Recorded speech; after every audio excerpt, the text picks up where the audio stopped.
जय हिंद dear student, welcome to online class of Shri Ram public school. Dear student, मैं अल्पना पांडे आज आप लोग को फिर एक बार आपकी पाठ्य पुस्तक वसंत का पाठ 10 कामचोर पढ़ाएंगे।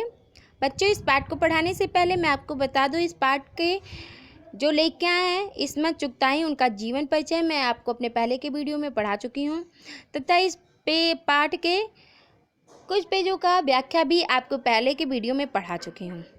ठीक है, तो आज हम लोग उसके आगे का पढ़ेंगे।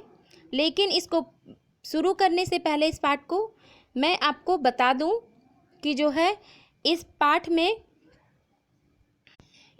में लेखिका यह बताना चाहिए कि अगर बच्चों को सही काम ना समझाया जाए, सही काम करने का तरीका ना बताया जाए, तो वो हर काम को गलत ढंग से करते हैं और इससे घर वालों को बहुत ज़्यादा परेशानियां भी होती हैं। ठीक है, तो यहाँ पे लेखिका ने बताया कि उनके घर में बहुत से बच्चे थे और जो कोई भी काम नहीं करते थे, जिनकी वजह से वो बच्चे आलसी होते चले गए थे और इसलिए घर के लोगों ने सोचा कि घर के नौकरों को निकाल दिया जाए ताकि लोग जो है बच्चे जो है खुद काम करेंगे। और बच्चों को बहुत से काम भी बताए गए थे, जैसे दरी साफ करना, पौधों को पानी डालना। ठीक है, और बच्चे ये सब काम करने किए भी। बच्चों ने दरी को साफ किया, पौधों को पानी डाला, लेकिन उनको सही से काम करना नहीं पता था, इसलिए वो सारे काम को करने के लिए एक साथ जुट जाते थे, जिससे काम खोने की वजह से काम खराब हो जाता था। ठीक है, उन्होंने जब पानी पीने के लिए गया तो मटके और जो है सुराही सब टूट फूट गए, वहाँ पे युद्ध छिड़ गया। दरी को साफ करना शुरू किया तो घर के लोगों के सरों पे, घरों में हर जगह धूल धूल भर गया। पौधों को पानी देने गए तो वहाँ भी लड़ाई होनी शुरू हो गई। फिर बच्चों ने नया काम करने का तरीका सोचा, मुर्गियों को उनके घर में पहुँचाने का। और वहाँ भी क्या हुआ, घर में तूफान सा आ गया था जैसे लग रहा था, क्योंकि मुर्गियाँ कोई भी घर में जा ही नहीं रही थी, बल्कि वो अम्मा जी की पान की तस्तरी में भी कूद गई थी। और इसी तरह भेड़ों को दाना, मतलब उनका दाना डालने के लिए सोचा, खाना। और भेड़ चाल तो पहले से ही मशहूर थी, तो जब उन्हें खाना डालने के लिए बच्चे गए तो वो दहाड़ना शुरू करने, दौड़ना, रेंगना, और इससे जो है घर में और भी ज़्यादा तहलका मच गया। एकदम जैसे लग रहा था साल चल गया है। भेड़े क्या की थी, एक कामदानी दुपट्टा था उस पे से गुजर गई थी। ठीक है, और तरकारी वाली की सारी सब्जियां भी खा गई थी, जिससे वह बैठ के मातम सा मना रही थी। तो आज हम लोग इसके आगे का पढ़ेंगे, तो आइए शुरू करते हैं। लेखिका कह रही है कि अब इधर यह प्रलय मची थी, उधर दूसरे बच्चे भी लापरवाह नहीं थे। इतनी बड़ी फौज थी जिसे रात का खाना ना मिलने की धमकी मिल चुकी थी। वो 4 भैंसों का दूध दूहने पर जुट गए। लेखिका कह रही, जब भेड़ों द्वारा मचाया गया तूफान थमा भी नहीं था। ठीक है, प्रलय यानी तूफान, भेड़ों ने तूफान घर में मचा कर रखा था और वो तूफान थमा भी नहीं था कि घर के कुछ और बच्चे थे, दूसरे बच्चे जो लापरवाह नहीं थे। ठीक है, और भेड़ों ने उधर मचा रखा था और इधर बच्चे जो है काम की एक नई योजना बना लिए, नया काम सोच लिए। और बच्चों की फौज बहुत बड़ी थी। ठीक है, और उन्हें यह धमकी भी मिल चुकी थी चूँकि कि अगर काम नहीं किया गया तो उन्हें रात का खाना नहीं मिलेगा। तो वे क्या किए, 4 जो है यानी 4 बच्चे भैंसों को दूध निकालने के लिए जुट गए। दूहने यानी निकालने। ठीक है, दूध निकालने के लिए जुट गए। और अब चूँकि भैंस को एक आदमी दूहता है तो उसके 2 हाथ होते हैं। ठीक है, तो और उन पे जो है 4 हाथ पड़ गए थे। धुली बेधुली बाल्टी लेकर 8 हाथ 4 थनों पर पिल पड़े। भैंस एकदम जैसे चारों पैर जोड़कर उठी और बाल्टी को लात मारकर दूर जा खड़ी हुई। तो यहाँ लेखिका कह रही कि जब बच्चों ने भैंस का दूध निकालने की ठानी तो यह बिना देखे कि बाल्टी धुली है नहीं धुली, यानी बिना धुली हुई बाल्टी लेकर ही वह पहुँच गए। और वे 8 हाथ से, भैंस को एक आदमी धुलता है, यहाँ 4 बच्चे गए थे, 4 बच्चों के 8 हाथ हो गए। और जब वो थनों से दूध निकालने लगे, ठीक है। तो भैंस एकदम से घबरा गई कि रोज एक आदमी धोता था, आज 8 हाथ कहाँ से आ गए धोने के लिए। और फिर अपने चारों पैरों से एकदम से छलांग लगाकर दूर जा खड़ी हुई और बाल्टी को उसने लात मार दिया। तय यह हुआ कि भैंस की अगाड़ी पिछाड़ी बांध दी जाए और फिर काबू में लाकर दूध दूह लिया जाए। बस झूले की रस्सी उतारकर भैंस के पैर बांध दिए गए। ठीक है। तो यहाँ पे अगाड़ी पिछाड़ी का अर्थ है आगे पीछे। दूध दूह, दूह का अर्थ होता है निकालना, यानी दूध दूह का अर्थ है दूध निकालना। तो लेकर आगे कह रही कि जब भैंस बाल्टी में लात मारकर दूर खड़ी हो गई तो बच्चों ने यह सोचा, यह तय किया कि भैंस को आगे पीछे की जो टांगे हैं वे बांध दी जाए और फिर काबू में लाकर जो है उसका दूध निकाला जाए। ठीक है। और बच्चों ने यह सोचा ही था कि बस फिर क्या था, बच्चे जो है झूले की रस्सी उतार लाएं और भैंस के पैर बांध दिए। पिछले 2 पैर चाचा जी की चारपाई के पायों से बांधा गया। अगले 2 पैरों को बांधने की कोशिश जारी थी कि भैंस चौकन्नी हो गई। छूट कर जो भागी तो पहले चाचा जी समझे कि शायद कोई सपना देख रहे हैं। फिर जब चारपाई पानी के ड्रम से टकराई और पानी छलक कर गिरा तो समझे कि आंधी तूफान में फंसे हैं, साथ में भूचाल भी आया हुआ है। फिर जल्दी ही उन्हें असली बात का पता चल गया और वह पलंग की दोनों पट्टियां पकड़े बच्चों को छोड़ देने वालों को बुरा भला सुनाने लगे। तो यहाँ ले क्या करी, जब बच्चों ने भैंस का दूध लेने के लिए उसे बांधना चाहा तो उन्होंने भैंस के पिछले 2 पैर चाचा जी की चारपाई के पायों से बांध दिया जिस पर चाचा जी सो रहे थे। और जैसे ही अगले 2 पैर बांधने की वो कोशिश करने लगे तो भैंस चौकन्नी हो गई यानी सचेत हो गई और भैंस चारपाई को अपने साथ खींचकर भागने लगी। भैंस के भागते ही चाचा जी जो थे वे चारपाई पर बैठे भैंस के साथ पीछे पीछे घसीटने लगे और चाचा जी को ऐसा लग रहा था उस समय कि जैसे वो कोई सपना देख रहे हैं। उन्हें मालूम ही नहीं था कि बच्चों ने उनके साथ कैसी शरारत कर दी। फिर जब चारपाई पानी के ड्रम से टकराई और पानी छलक कर चाचा जी पर गिरा तो वे समझे कि आंधी तूफान में फंस गए हैं। साथ में भूकंप भी आया हुआ है। भूचाल का अर्थ भूकंप होता है। फिर जल्दी ही उन्हें असली बात का पता चल गया, यानी जब उनके ऊपर पानी पड़ा, ठीक है, तो उन्हें असली बात का पता चल गया कि असल में क्या हुआ। और वह जो है पलंग को पकड़कर, ठीक है, पलंग को पकड़कर पलंग की जो दोनों पट्टियां थीं उसे पकड़कर बैठ गए। और जब उन्हें ये पता चल गया कि बच्चों ने भैंस को चारपाई के साथ बांध दिया था तो चाचा जी चारपाई की दोनों तरफ की जो लकड़ियाँ थी, पट्टियाँ थी, उसको पकड़ लिया और बच्चों को इस तरह से भैंस छोड़ देने वालों को भला बुरा सुनाने लगे कि इन शैतान बच्चों को किसने खुला छोड़ दिया है। ठीक है। और फिर लेके आगे कह रही, यहाँ बड़ा मज़ा आ रहा था। भैंस भागी जा रही थी और पीछे पीछे चारपाई और उस पर बैठे हुए चाचा जी।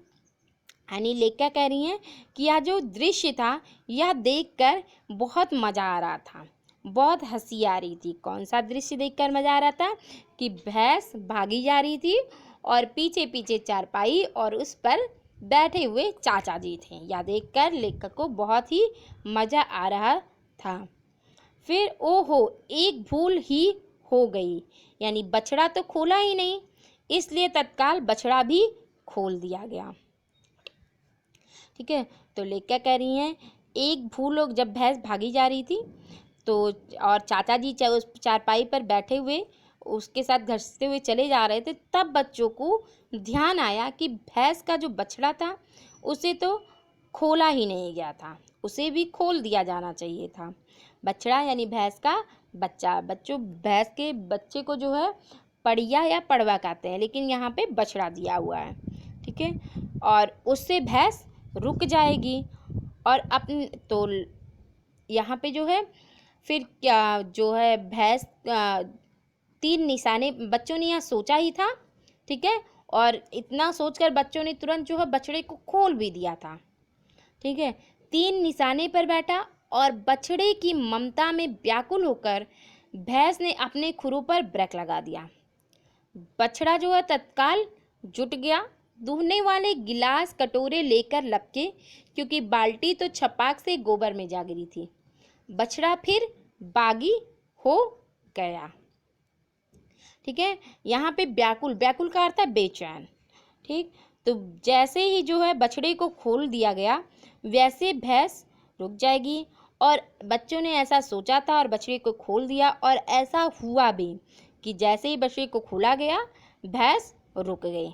बछड़े में के प्यार में बेचैन होकर, ठीक है, भैंस ने अपने खुरों को ब्रेक लगा दिया, यानी तुरंत वह रुक गई।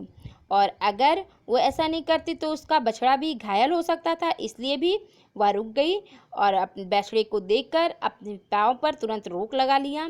बछड़ा भी चूंकि भूखा था, ठीक है, और अपनी माँ भैंस को देखकर तुरंत वह दूध पीने में जुट गया। फिर जो है लेके कह रही है कि जैसे ही बच्चों ने देखा कि भैंस शांत हो गई है, वे सभी गिलास कटोरी लेकर दूध दूहने के लिए लपके। क्योंकि बहुत ज़्यादा हड़बड़ी थी, तो इसलिए जो बाल्टी थी वो छपाक से गोबर में जा गिरी। और जब बाल्टी गोबर में गिर गई तो बछड़ा फिर बागी हो गया। बागी का अर्थ हो विद्रोही। बछड़ा जो है अब विद्रोही हो गया, ठीक है। कुछ दूध जमीन पर और कपड़ों पर गिरा। 2-4 धारे गिलास कटोरों पर भी पड़ गए। बाकी बछड़ा पी गया। यह सब कुछ मिनटों के 3/4 में ही हो गया। यहाँ लेख क्या कह रही हैं कि यह सब इतनी जल्दी हुआ कि ऐसे लग रहा था कि कुछ तूफान आ गया है और सब कुछ बिखर गया है। यानी जब बछड़ा बागी हो गया तो क्या हुआ, कुछ दूध जो है जमीन पर गिरे और कुछ कपड़ों पर गिरा, ठीक है, बच्चों के कपड़ों पर गिरा। और 2-4 धारे जो है गिलास कटोरों पर भी पड़ गई। बाकी जो क्या था, बछड़ा सब पी गया था। और सब कुछ जो है इतनी जल्दी में हुआ था कि ऐसा लग रहा था, और इतनी जल्दी हो गया कि ऐसा लग रहा था जैसे कोई तूफान आ गया है। या ना घर में तूफान उठ खड़ा हुआ, तो ऐसा लग रहा था कि जैसे घर में तूफान आ गया है, सब कुछ बिखर गया था। ऐसा लगता था जैसे सारे घर में मुर्गियाँ, भेड़े, टूटे हुए तसले, बाल्टियाँ, लोटे, कटोरे और बच्चे थे। बच्चे बाहर किए गए, मुर्गियाँ बाग में हकाई गईं, मातम सी मनाती तरकारी वाली के आंसू पोंछे गए, और अम्मा आगरा जाने के लिए सामान बांधने लगी। यहाँ पे लेकर कह रही हैं कि जो है जब घर में बछड़ा बागी हो गया, सब दूध गिर गया, बच्चे भीग गए, तो ऐसा लग रहा था घर में तूफान सा उठ खड़ा हुआ था। और घर में जो है तूफान क्यों लग रहा था, क्योंकि घर में जो सारी मुर्गियाँ थीं वो इधर उधर घूम रही थी, ठीक है। भेड़े भी अपने दाना के लिए जो है सबको रौंदते फाकते हुए भाग रहे थे। तसले, बाल्टियाँ, लोटे, कटोरे सब इधर उधर बिखरे थे। तो इसलिए लिखा कह रही हैं कि ऐसा लग रहा था घर में तूफान मचा हुआ था। तो इसलिए अब क्या किया गया, बच्चों को बाहर किया गया, बच्चों को बाहर किया गया, ठीक है। और मुर्गियाँ जो हैं वो बाग में जो है हकाई गई, यानी बाग में भगाई गई, ठीक। और फिर जो है मातम सी मनाती, मातम का अर्थ होता है शोक मनाना, शोक मनाती हुई जो तरकारी वाली थी, तरकारी का अर्थ है सब्जी, ठीक है। तो जो सब्जी वाली थी, तरकारी वाली थी, उसके जो आंसू थे वो पोंछे गए, क्योंकि भेड़े उसकी सब्जियों को खा गई थी सारे, इसलिए वह बैठ के शोक मना रही थी। तो उसके आंसू को पोंछे गए, उसे तसल्ली दी गई, ठीक है। और फिर बच्चों ने इतना काम बिगाड़ दिया था कि जो है लेखिका की जो अम्मा थी उनको बहुत ज़्यादा गुस्सा आ रहा था, और बच्चों से तंग आकर लेखिका की अम्मा जो थी वो आगरा जाने के लिए अपने सामान बांधने लगी। और फिर कहने लगी, या तो बच्चा राज कायम कर लो या मुझे ही रख लो, नहीं तो मैं चली मैके। अम्मा ने चुनौती दी। और वे कहने लगी कि या तो बच्चे की मनमानी ही कर ले, घर में वे ही रहेंगे, और या फिर मैं ही रहूँगी। और इतने गुस्से में उन्होंने यहाँ तक भी ये भी कह दिया था कि उनके और बच्चों में से एक ही घर में रहेगा, और चाहे बच्चे रहे चाहे वे रहो, नहीं तो अगर वो बच्चे घर में रहेंगे तो वे मैके चली जाएंगी। और अब जब अम्मा ने यह चुनौती दे दी, उसके बाद अब्बा ने सबको कतार में खड़ा करके पूरी बटालियन को कोर्ट मार्शल कर दिया। अगर किसी बच्चे ने घर की किसी चीज़ को हाथ लगाया तो बस रात का खाना बंद हो जाएगा। तो बटालियन का अर्थ होता है पलटन, और कोर्ट मार्शल का अर्थ होता है सैनिकों को मिलने वाली सजा। ठीक है, तो यहाँ लेखिका कह रही हैं कि जब लेखिका की माँ ने परेशान होकर मैके जाने की बात करी तो अम्मा ने सारे बच्चों को घर के जो है एक कतार में, कतार का अर्थ था पंक्ति, एक पंक्ति या एक लाइन में खड़ा कर दिया। ठीक है, और बच्चों को जैसे फौज में सज़ा सुनाते हैं, ठीक है, वैसे ही बच्चों की पूरी फौज को कड़ी सज़ा सुनाते हुए कठोर दंड बताएं। ठीक है, और कठोर दंड के तौर पे उन्होंने क्या कहा कि अगर किसी बच्चे ने घर के किसी सामान को हाथ लगाया तो बस रात का खाना बंद हो जाएगा, यानी रात का खाना उन्हें नहीं दिया जाएगा। और जब लेखिका के अब्बा ने ऐसा कहा तो फिर बच्चों ने क्या कहा, ये लीजिए, इन्हें किसी करवट शांति नहीं। हम लोगों ने भी निश्चय कर लिया कि आप चाहे कुछ भी हो जाए हिलकर पानी भी नहीं पिएंगे। ठीक है, तो यहाँ करवट का अर्थ है तरफ।